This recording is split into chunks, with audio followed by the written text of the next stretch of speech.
New footage has surfaced showing young Thug apparently attacking YSL Woody, and the aftermath is nothing short of brutal. Don't move him! Don't move him! This comes right after Thug's explosive jail call leaked, and with the long history of tension between him and Woody, fans are connecting the dots. Could this be the moment that sends Thug back behind bars? Let me break it all down. The attack. New footage has surfaced that shook Atlanta hip-hop to its core. A bloody, unconscious YSL Woody lying sprawled on the pavement, his body unresponsive, his face smashed, and the crowd around him whispering one terrifying question: is he dead? For days, clips of the September 1st, 2025 incident circulated online, showing Kenneth YSL Woody Copeland being worked on by paramedics after what was described as a horrific dirt bike crash. His limp body, neck braced, blood pooling from fresh cuts. It looked more like the aftermath of a street hit than a traffic accident, and that's exactly why the internet immediately exploded. Because this wasn't just anybody lying there. This was the man who, for years, has been branded the snitch that took down young Thug in the YSL Rico trial. And when the images spread, fans started asking, was this really an accident, or was it Thug finally getting his revenge? Even commentators in the viral breakdown streams framed it that way. One voice reacting live to the clip claimed Woody looked lifeless until paramedics injected him back to consciousness, speculating if it was a hit and run designed to silence him for good. But here's where the story twisted. Hours later, Woody himself surfaced on social media alive, neck braced, battered, but talking, calling out the rumors of his death as lies. In his words, God had spared him another chance. They do the work of the Lord. No matter what goes on, pray, ask for forgiveness.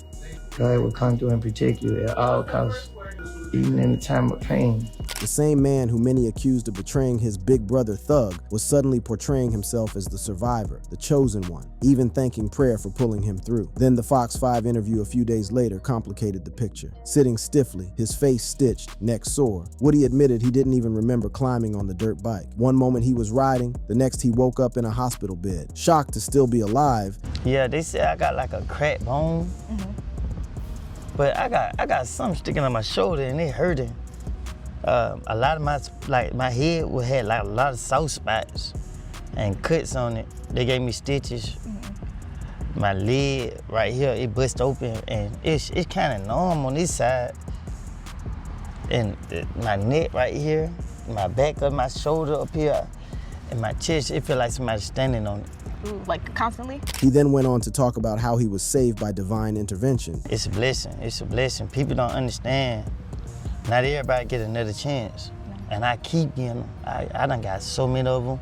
That survival instantly reignited a whole other conversation. If Woody's alive, then what happens next in his war of words with young Thug? Because just days before the crash, Woody had gone head-to-head with Thug in one of the ugliest rounds of their public feud yet. It started with young Thug's latest podcast interview, where he accused Woody of being the original domino that tipped into the YSL Rico case. Thug said Woody's so-called sucker move of stealing jewelry from Big Nut's car back in 2015 sparked the beef with YFN Lucci's camp, which later escalated into shootings, indictments, and the state of Georgia putting YSL on trial. Woody broke a nut car and stole his jewelry. And I'm saying all this because it's all public record. But Woody wasn't having it. Even while recovering, he went on Instagram to fire back directly. He said, accountability at Thugger1, just take accountability. We love you, brah, and we with you, but take accountability. That wasn't just a rant. That was Woody essentially telling the world, don't paint me as the villain. This case, this blood feud, this street war, it wasn't on me. It was BC, before Copeland. In his mind, Thug's the one rewriting history. And the audacity of Woody talking accountability while his own courtroom testimony from 2024 is still fresh in people's minds. That made it even more explosive. Viewers remembered the viral interrogation tapes where Woody admitted to throwing Thug's name around to get the heat off himself. They remembered the courtroom drama about whether YSL was a gang or a record label. I was a 30 Deep gang member. You can't say I was a YSL gang member. YSL was never considered a gang. Y'all making it a game. They remembered the memes, the endless rat commentary, the Charleston White rants calling him illiterate and fake. He even used the hard R on him. My emotions just making me a fool. So God takes special care of old people, fools, children, and retarded people like Woody. God takes special care of these kind of people.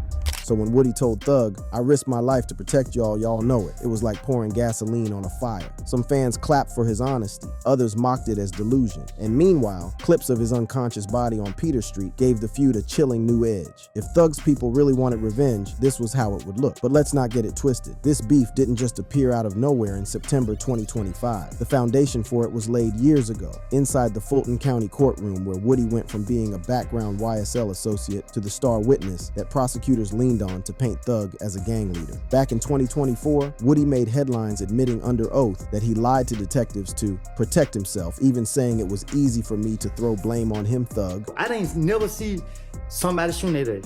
But if the police question me, I'm trying to convince them that I know what I'm talking about. So it's easy to say, shell kill. It's easy to put people's name with crime that, because if he did it, why y'all don't lock him up? If I say I seen him do it, why y'all don't lock him up and charge him for it? He confessed prosecutors pressured him into pinning crimes on Thug. The courtroom watched as he tried to address Thug directly, causing laughter and chaos. It was the type of spectacle that etched his face into hip-hop history. And now, fast forward to 2025, every time a new leak drops, whether it's Thug's jail calls or Woody's dirt-stained face on Instagram Live, all of that history gets dragged back up. Fans don't see a dirt bike accident, they see karma. They don't hear Woody's hospital bed apology. They hear the voice of the rat that sold out his family, which is exactly why this week's footage went viral. It wasn't just about a man almost dying, it was about a feud too deep, too bloody, too personal to ever really end. And the most shocking part, the week Woody almost lost his life, he was also doubling down on his message, that Thug needs to stop pointing fingers and start owning up. For Woody, surviving the crash was divine proof that he was still standing, still telling his truth, and still unafraid to clap back. But for Thug's camp, it looked like yet another betrayal from a man they say started the domino effect that nearly destroyed YSL. That's the setup. A bloodied Woody fighting to live, the internet screaming revenge hit, and two former brothers now locked in a war of narratives about who really destroyed YSL. And the most shocking revelations comes in the next part. The leaks that changed everything for young Thug.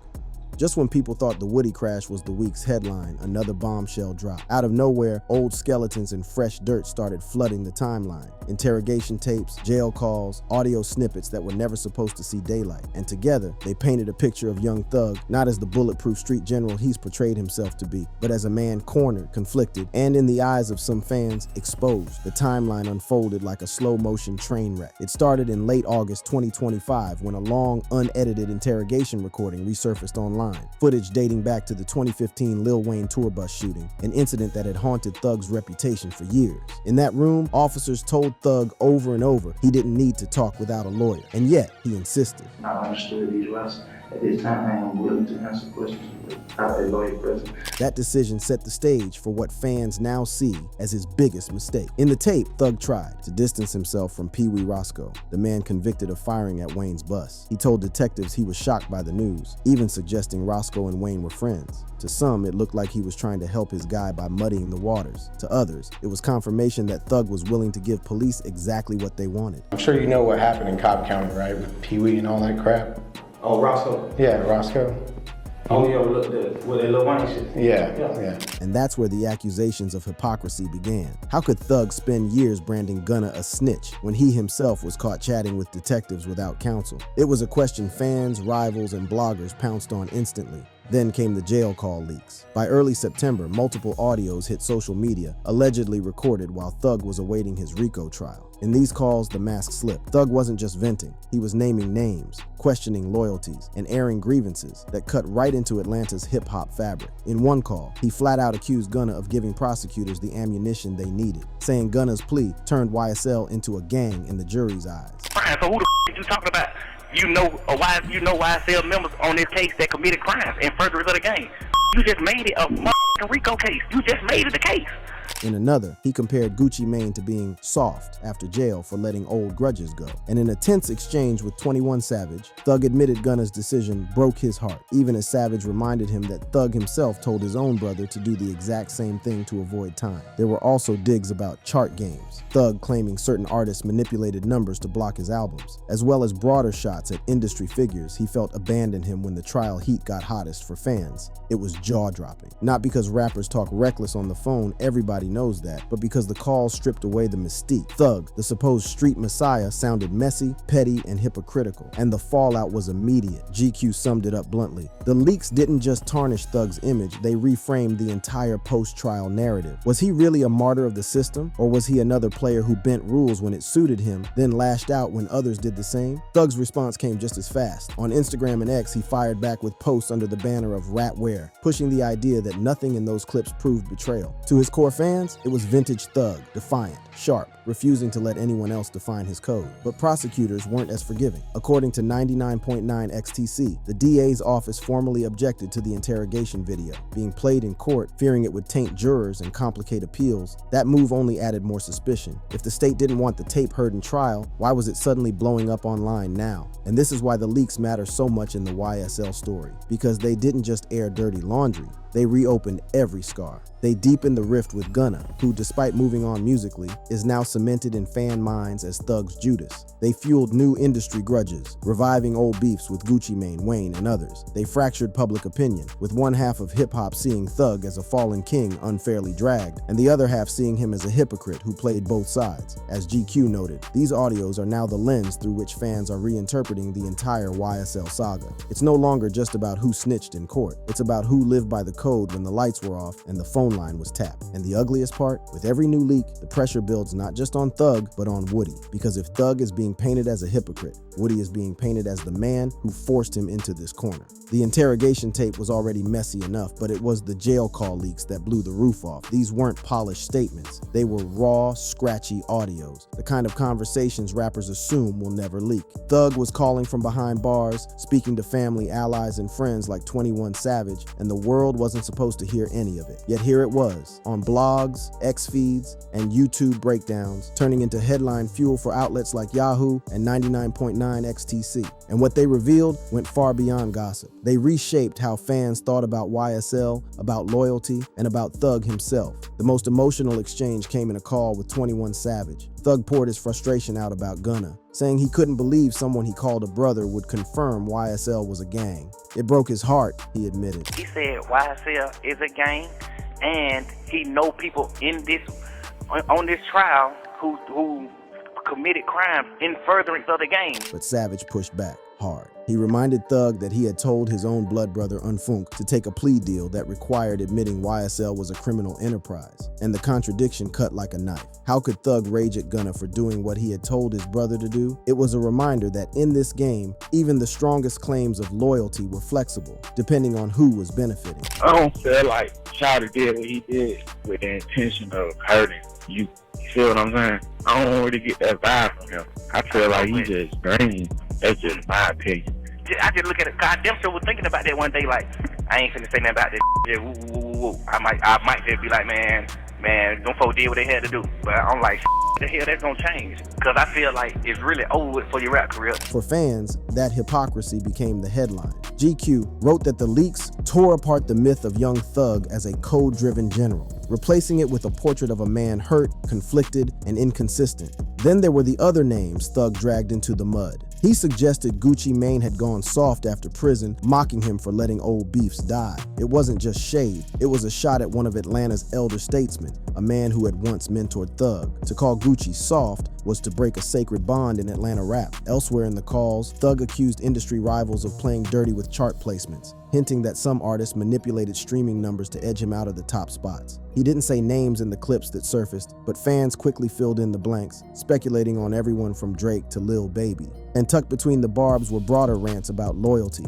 Thug lamented that too many artists only ride for you when things are good, then vanish when the walls close in. He sounded bitter, paranoid, even obsessed with who had turned their back while he sat in Fulton County. On The Breakfast Club, Charlamagne and DJ Envy played clips of the calls, shaking their heads at the contradictions. Charlamagne noted how 21 Savage sounded more mature than Thug, telling him to let it go and move on, advice Thug clearly wasn't ready to hear. Dropping the clues bombs with 21 Savage. The first time I ever had a conversation with 21 was here on The Breakfast Club, and if you go back and watch that interview from 9 years ago, I told him after talking to him that he had his head on right. You can tell he was smarter than most, and after listening to numerous calls between him and Thug this weekend. Yes. I still stand on that. Blogs like 99.9 XTC hammered the point that the DA's office had fought to keep the interrogation tape out of court. If prosecutors didn't want it played for jurors, but it suddenly leaked now, what did that say about the power struggle behind the scenes? And fans online split into camps. Some rallied behind Thug, posting rat wear under every post, insisting the leak showed nothing criminal, just venting. Others roasted him as the ultimate hypocrite, a man who weaponized the snitch label against Gunna while his own voice sat on tape, cooperating with cops years earlier.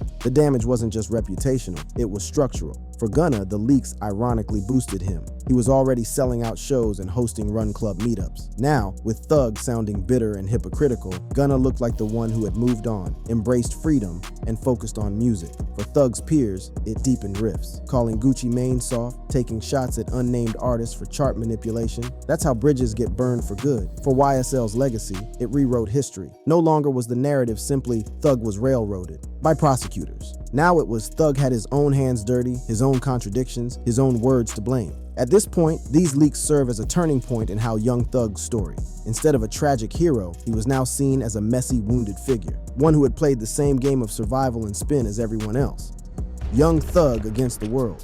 If the crash footage showed Woody's body on the pavement and the leaks revealed Thug's contradictions, then part 3 is where the floodgates open. Everybody Thug has burned bridges with, dragged in his calls, or turned into collateral damage. Because the truth is, when those audios spilled out, it didn't just expose what Thug said about Gunna. It showed the breadth of his frustration. Entire swaths of Atlanta, entire corners of hip-hop, suddenly caught in his crossfire. But Gunna wasn't the only one Thug took aim at. In the same calls, he and 21 Savage dissected Lil Baby and Lil Durk's subliminal shots at Gunna.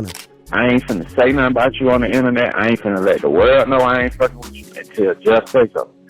That's what they supposed to did. Like, ain't nobody to get clout. Yes, they have. Dirt gets them. Dirt said something to him, but that's it. Like, Wham, them ain't doing all that shit. Like, Wham unfollowed him. Savage brushed it off as clout chasing, saying they jumped the gun. Thug seemed to agree, though fans noted how quickly Baby unfollowed Gunna after the plea. Later, when Gunna fired back on Wax, Thug watched in disbelief as Savage quietly distanced himself, unfollowing Thug on Instagram after realizing his own friend might have snitched. That cut deeper than any bar. For years, Thug and Savage had been seen as Atlanta brothers. Now even that bond was fraying. Then there was the industry hierarchy. Thug lavished praise on Drake, calling him the rare superstar who changed lives and lifted others. But he blasted Kendrick Lamar, accusing him of hoarding success. You a superstar, you ran up a few hundred M's, but you ain't put nobody on. You ain't even put Baby Keem on. The irony, of course, is that Kendrick did put Baby Keem on. But in Thug's cell, facts bent to feelings. He extended the same bitterness toward Andre 3000, slamming him as another legend who hadn't elevated the next wave for fans. It felt like Thug was striking out at the very pantheon of rap, rewriting the lineage in his own image where only Drake got respect. And then came the pettiness. In one jaw-dropping rant, Thug went after Glorilla, calling her ugly and mocking her looks. She clapped back instantly on X. Mind you, this the same and asked, blowing my phone up to ask what color my eyes is. Embarrassed, Thug backpedaled in a follow-up call, apologizing and blaming jail depression. I honestly don't think are ugly at all. I was speaking from jail just having a hard time with life. The damage, though, was done. Instead of looking like a kingpin, he looked like a man cracking under pressure, lashing out at whoever crossed his mind. The ugliest barbs were reserved for those once closest to him. Thug trashed Future, accusing him of prioritizing women over his kids. When Future declined to headline a free Thug show, Thug called him a buster all the way around and mocked his intelligence. He just don't know nothing but music, an idiot. He even mocked Future for pretending not to hear him in the studio when women were around. I don't know what image you trying to get off, but you're an idiot. For years, Thug and Future were the dynamic duo of Atlanta trap. Now leaked tapes made them sound like bitter rivals. Even Metro Boomin wasn't spared. In the wake of Metro's mother's death, Thug accused him of using his mom's death as an excuse, not to push harder fans' recoil. How could Thug belittle grief? Worse, Thug dragged Drake into it too. In one clip, he called Drake stupid for how he handled Metro's mourning, saying he'd only sent some stupid condolences. In another, he berated Drake for not doing enough politically. You, Drake, go talk to the president. Man, let my brother out. That was the double edge of Thug's jail persona. One moment, Drake was a savior. The next, he was a coward. By the time the full 28-minute call about Metro and Drake leaked, fans didn't even know what side Thug was on. On one hand, he admitted Drake's intentions were good. On the other,